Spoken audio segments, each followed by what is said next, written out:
Então, os apóstolos já tinham estado com Cristo várias vezes e tinham visto, não é, a sua natureza humana, mas poucas vezes tinham visto a sua natureza divina.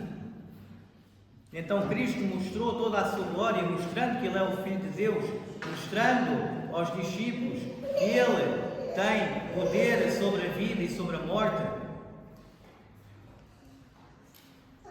E a prova disso foi o aparecimento de Moisés e Elias à direita e à esquerda de Cristo, testificando que o Divino Mestre é o Messias, o Filho de Deus.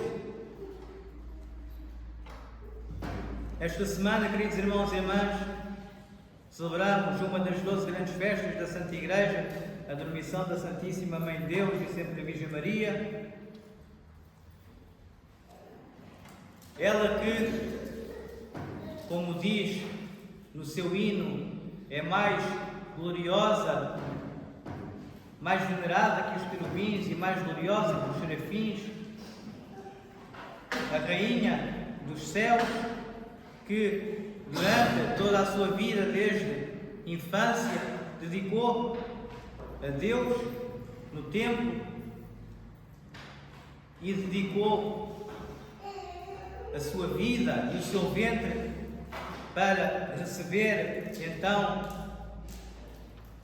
o Filho de Deus, que tomando a nossa natureza humana pôde mostrar-nos o que é o ensinamento do amor, já que os judeus cumpriam a lei muito vagamente e muito externamente, não mostrando amor naquilo que cumpriam. E a Santíssima Virgem Maria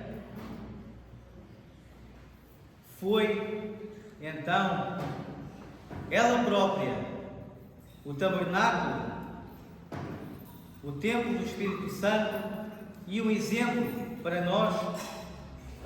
Ela que está ali a meio do caminho entre o céu e a terra, porque ela olha por nós e, como diz o próprio tropário da Santíssima Virgem Maria, na tua dormição, ó Virgem Mãe de Deus, tu não nos abandonaste. E isso é uma verdade, queridos irmãos e irmãs, porque a dormição, não a morte da Santíssima Virgem Maria, foi doce, foi tranquila.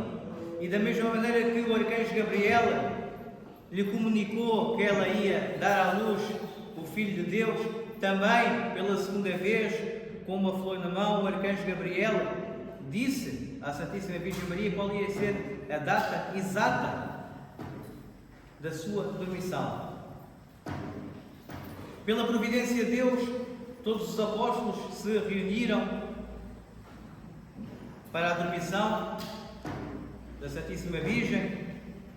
Todos eles se reuniram, menos um, São Tomé, que exatamente pela providência de Deus, Deus não quis que ele estivesse presente juntamente com todos os outros apóstolos para venerar a Santíssima Mãe de Deus em sua dormição, mas que passados 3 dias ele chegou a Jerusalém e pediu aos seus irmãos apóstolos para que pudessem abrir o túmulo onde estava sepultada a Santíssima Mãe de Deus. E eis que quando abriram e tiraram a rocha do túmulo, eis que a Santíssima Virgem Maria já não estava lá. Porque o seu Filho amado, nosso Senhor e Salvador Jesus Cristo, a ressuscitou e transferiu a sua vida terrena para a vida celeste. E lá está a Santíssima Virgem Maria orando por todos nós, intercedendo a seu Filho por todos nós. Recordo uma citação de um santo que realmente testificou, ele que quando partiu nesta vida, pôde visitar todos os cantos com o seu anjo da guarda, foi ao paraíso, visitou seus entes queridos, foi ao inferno. Então o anjo da guarda lhe mostrou rigorosamente tudo. E ele ficou impressionado porque não viu a Santíssima Virgem Maria. Viu os arcanjos, os santos, viu tudo. Mas a Virgem Maria ele não viu. E perguntou ao seu anjo. Não tinha visto a Virgem Maria e o anjo disse que ela estava lá embaixo, entre o céu e a terra, orando e acudindo a toda a humanidade. Ela que foi a primeira a experimentar os dons da ressurreição de Cristo. E hoje vemos o exemplo quando Cristo desce do Monte Tabor e os seus discípulos estavam pregando às pessoas, e eis que um pai envia o seu filho aos apóstolos porque estava desde muito tempo a ser possuído pelo demónio. Os apóstolos, como diz o Santo Evangelho de hoje, disseram que não conseguiram expulsar o demónio.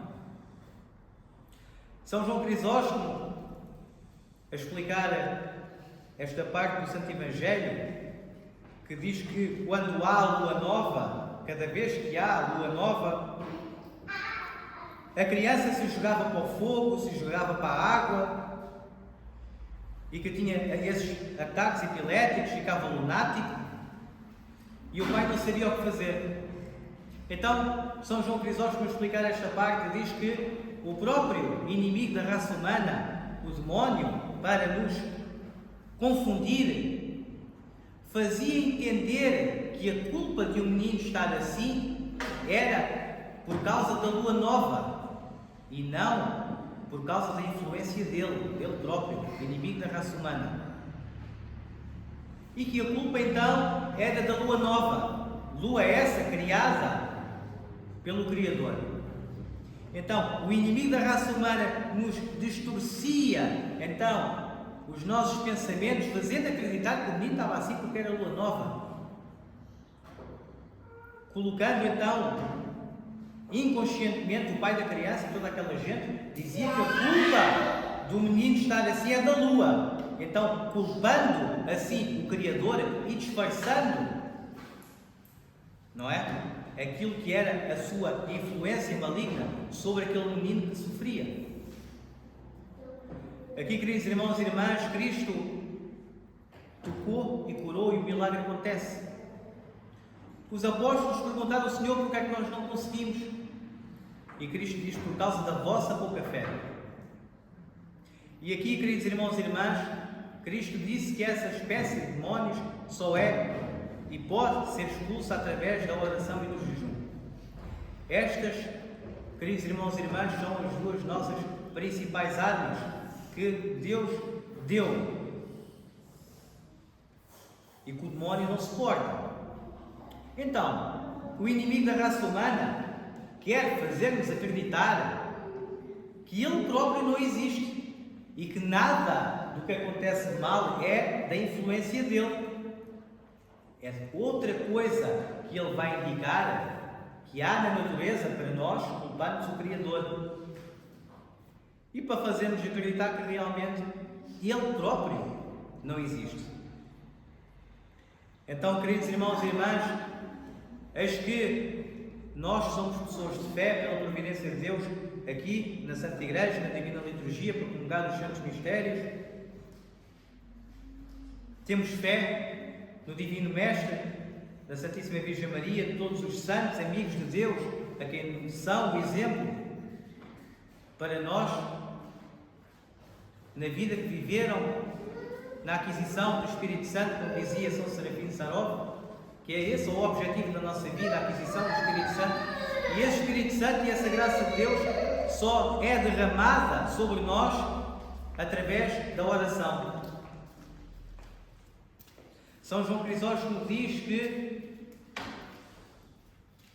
a oração não pode ser feita sem jejum e o jejum não pode ser feito sem a oração. Senão é como um pássaro que voa só com uma asa e que realmente não irá muito longe.